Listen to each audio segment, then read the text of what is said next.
Halo Dokter Ria, Hai, apa Dr. kabar? Agnes. Baik-baik. Iya, selalu sehat ya? Sehat terus Senang dok. ketemu. Orang tua tuh sering was-was katanya apakah disangka gangguan konsentrasi autis atau tidak. Nah, mungkin pemirsa mungkin pengen tahu, apalagi ibu-ibu di rumah, apa sih gangguan konsentrasi itu, dokter? Jadi sebetulnya gangguan konsentrasi itu atau yang dikenal dengan istilah ADHD. ADHD? Yes, Ya. Attention Deficit Hyperactivity Disorder atau kita Indonesiakan sebagai GPPH nih dok. Gangguan pemusatan perhatian atau hiperaktivitas. Jadi sesuai kepanjangannya, GPPH itu adalah suatu kondisi di mana anak kurang mendapat atau kurang bisa perhatian gitu ya, inatensi, juga berperilaku hiperaktif, kemudian impulsif gitu dok. Ya. Nah, hiperaktif ini digambarkan sebagai anak ini aktif sekali. Jadi harusnya kalau misalnya teman-teman sebayanya di sekolahnya itu di kelas dia diem, duduk memperhatikan guru, si anak ADHD ini nggak bisa gitu dok. Jadi dia muter aja kayak gasing. Jadi muter sana, muter sini, kayak minta menghapus lah, minta menggaris lah, seperti itu. Jadi ada aja yang membuat anak ini muter terus di kelas, seperti itu. Kemudian yang kedua tadi impulsif. Ya. Impulsif ini cenderung kita artikan kayak nekat ya anak. Jadi dia tuh bertindak tanpa mikir dulu. Tanpa mikir ya? Iya, udah nggak pakai mikir, langsung gaspol gitu dok. Contohnya nih pada anak-anak ADHD, misalnya anak ADHD ini sedang main layang-layang nih dok. Nah kemudian layang-layang ini kebetulan putus, terus jatuh di genteng. Ya. Nah kebetulan banget ada tangga yang nyambung tuh langsung ke genteng gitu ya. Dia udah nggak pakai mikir, langsung ambil tuh layangannya, pokoknya pengennya dia layangannya harus dapet nih aku gitu. Nah berikutnya setelah udah sampai atas dia bingung turunnya gimana nih. Nah itu biasanya adik-adik seperti itu. Yang terakhir inatensi, artinya dia tuh nggak bisa fokus terhadap sesuatu kegiatan yang harusnya dia bisa fokus, seperti contohnya belajar gitu. Namun anak ADHD ini kalau dia memang senang terhadap sesuatu, misalnya si anak ini senang banget, hobi banget, love banget, cinta banget sama Harry Potter misalnya, dia tuh bisa membaca Harry Potter yang setebel itu ya dok ya, itu bisa sampai selesai dalam 2 hari. Tapi begitu dia disuruh misalnya belajar sama si ibunya, belajar matematika, biologi, itu matematika kan biasanya momok ya dok ya, nggak mau dia. Jadi lama banget untuk menyelesaikan 2 lembar itu bisa sampai 2 hari, kadang 3 hari, nah seperti itu. Namun perlu perhatian bahwa kalau GPPH atau ADHD ini bisanya didiagnosis di atas usia 4 tahun dok. Di atas 4 tahun? Kalau 2-3 tahun belum bisa, apalagi di bawah, pokoknya di bawah 4 tahun tuh nggak bisa. Kenapa begitu? Karena kita tahu ya, anak usia 2-3 tahun itu kan ya pokoknya dia berlaku apa yang dia suka, ya kan? Dunia anak-anak ini adalah dunia bermain. Disuruh belajar aja kadang-kadang sulit ya. Nah itu orang tua agak bingung nih, gangguan konsentrasi atau gimana nih? Gimana dokter ciri-cirinya? Jadi pada ADHD yang inatensi, anak tuh cenderung menarik diri dok. Jadi kalau kita suruh sesuatu, dia udah nggak bisa fokus, nggak bisa selesai sampai akhir gitu. Kemudian pada saat kita bicara, dia belum tentu dengerin, jadi kayak cuek-cuek aja kayak gitu. Jadi fokusnya tuh kurang, kadang juga suka pelupa dok. Jadi barangnya pada hilang, berantakan di mana-mana, hilang kayak gitu. Itu yang inatensi. Nah sedangkan yang hiperaktif, dia reaksinya berlebihan, jadi hiper sekali, aktif sekali. Jadi nggak bisa diem, bermain nggak bisa tenang, jadi harus gerak, terus manjat-manjat, melompat, seperti itu sih dok. Gambaran perbedaannya gitu. Kalau yang terakhir? Nah yang terakhir itu kombinasi, jadi di yang inatensi ada, di gejala yang hiperaktif ada. Dan memang itu minimal harus ada minimal 6 gejala dari inatensi, minimal 6 gejala dari yang hiperaktif baru bisa dibilang kombinasi. Tapi ada syaratnya nih dok untuk mendiagnosis suatu GPPH itu. Kalau anak mau didiagnosis ADHD atau GPPH itu harus gejala itu menetap lebih dari 6 bulan. Lebih dari 6 bulan. Jadi nggak boleh cuman misalnya hiperaktif dia cuma sehari, besok enggak, besok iya gitu, nggak bisa kayak gitu. Jadi ya memang harus menetap minimal 6 bulan. Yang ketiga tentunya mengganggu sosialisasinya, akademisnya nanti terganggu, seperti itu dok. Biasanya didiagnosis di bawah usia 12 tahun. Baik dokter, tadi kan kita sudah membahas mengenai ADHD atau Attention Deficit Hyperactivity Disorder.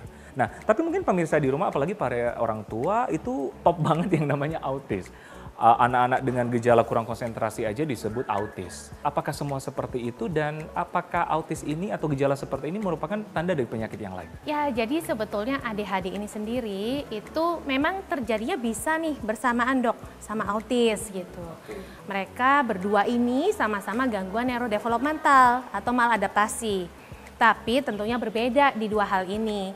Pada anak yang ADHD itu dia tidak ada gangguan interaksi sosialnya, dia bisa berkomunikasi gitu, tidak ada perilaku yang repetitif atau diulang-ulang, stereotipik, itu nggak ada kalau pada anak yang ADHD. Sedangkan pada anak autis itu sebaliknya dok, jadi dia cenderung ada ritualnya di dok, misalnya habis bangun tidur dia harus mandi, misal seperti udah nggak bisa diubah. Jadi besoknya misalnya bangun tidur kita ajak makan nggak bisa, dia ngamuk. Maunya ya udah ritualnya begitu ya begitu gitu dok. Terus dia juga nggak bisa interaksi, terus komunikasinya juga terganggu ke lingkungan sekitarnya. Tapi dia ini nggak mengganggu orang lain kalau autis. Sedangkan ADHD dia bisa mengganggu karena kan aktif banget tuh dok, lari-lari ke sana ke sini itu. Nah itu akhirnya terganggu si orang di sekitarnya. Kadang orang-orang di sekitarnya justru menganggap tuh anak nakal ya, tuh anak nakal ya, gitu biasanya seringnya begitu dok. Sedangkan anak autis enggak, jadi dia kayak cenderung main di dunianya sendiri gitu, cenderung tertutup kayak gitu dok. Ya, asik dunianya asik sendiri. dunia sendiri ya. Gitu. Mungkin ini yang perlu dinotiskan ya oleh Ya. pemirsa di rumah, apalagi para orang tua. ADHD itu mengganggu, bisa mengganggu sosial. Ya ada betul. interaksi gitu kan. Iya. Karena kadang-kadang orang bilang ini hiperaktif sering mengganggu itu autis nih. Ini mungkin yang salah diartikan ya. Iya. Oke, Dokter Ria, apa sih yang menyebabkan anak-anak ini susah berkonsentrasi? Ya, jadi sebetulnya ada beberapa dugaan nih dok. Ya. Ada pertama faktor genetik, kemudian lingkungan dan psikososial. Itu yang diduga berperan dalam menyebabkan anak ini ADHD, Nah, tapi dalam beberapa dekade terakhir itu ada studi-studi yang menyebutkan bahwa ternyata faktor gen itu lebih kuat lagi tuh menjadi suatu dugaan penyebab ya? ADHD. Katanya nggak hanya satu gen dok, tapi banyak gen, polimorfisme. Di samping itu juga ternyata senyawa kimianya itu yang di otak kita, dopamin dok. Dopamin, ya. Yang kita tahu ya dopamin kan untuk menenangkan, ya. mengontrol diri gitu. Nah pada anak ADHD ini kurang dia dok. Karena itu makanya dia jadi nggak bisa ngontrol diri, jadinya jadi berlebihan ya reaksinya seperti itu. Nah tapi memang sampai sekarang belum diketahui dia penyebab Penyebab pasti. secara pastinya itu belum diketahui.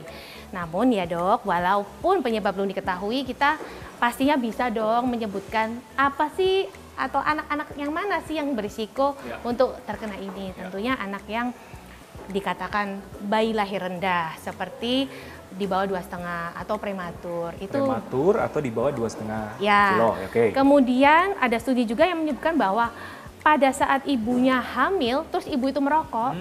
Nah, itu meningkatkan risiko sebanyak 3-4 kali lipat nih, Dok. Benar, warning. Dibanding ibu yang tidak merokok, Dok. Memang gejala ini kurang tampak terlihat di bawah usia 4 tahun, Dok. Jadi begitu usia 4 tahun itu memang lebih terlihat. Lebih kelihatan ya. Seperti itu, karena itu dalam mendiagnosis suatu ADHD ini memang kita baru bisa di atas usianya 4 tahun. Ya, karena di bawah 4 tahun kan anak-anak ya masih ya itu Ya, sifatnya namanya masih seperti anak-anak itu ya. Dia akan berlaku apa yang dia suka gitu. Tapi memang tidak ada deteksi dini ya untuk mencegah atau menjaga kekhawatiran orang tua nih. Mencegah deteksi dini anak saya ADHD ataupun autis misalnya, Dokter. Kalau nih ayah bunda atau orang tua yang melihat ini, jika menemui adanya suatu gangguan, langsung saja meminta bantuan. Boleh ke dokter anak subspesialis saraf atau tumbuh kembang, psikiatri anak atau psikolog dok. Gitu. Jadi memang harus cari tahu dulu nih, bener nggak sih ini bermasalah anak kita gitu. Nah biasanya akan ada screeningnya dok, ada toolsnya gitu. Jadi scoring-scoring yang harus diisi seperti apa gitu. Tapi mungkin untuk deteksi dini seperti yang dokter bilang tadi ya, berat badan kurang dari 2,5 itu juga atau prematur, mungkin orang tua harus be wise ya atau mungkin bijak dalam mengurus dan mengawasi ya tanda-tanda anak tersebut ya. Iya betul. Jadi nggak hanya perkembangan, kalau anak prematur itu risikonya memang dia kan bayi risiko tinggi tuh dok. Jadi baik pertumbuhan maupun perkembangannya juga biasanya akan berisiko ya. gitu. Pemirsa, sekian dulu bincang sehat kita kali ini. Saya Dr. Ekles bersama Dr. Ria Yuanita spesialis anak untuk Hidup Sehat Plus.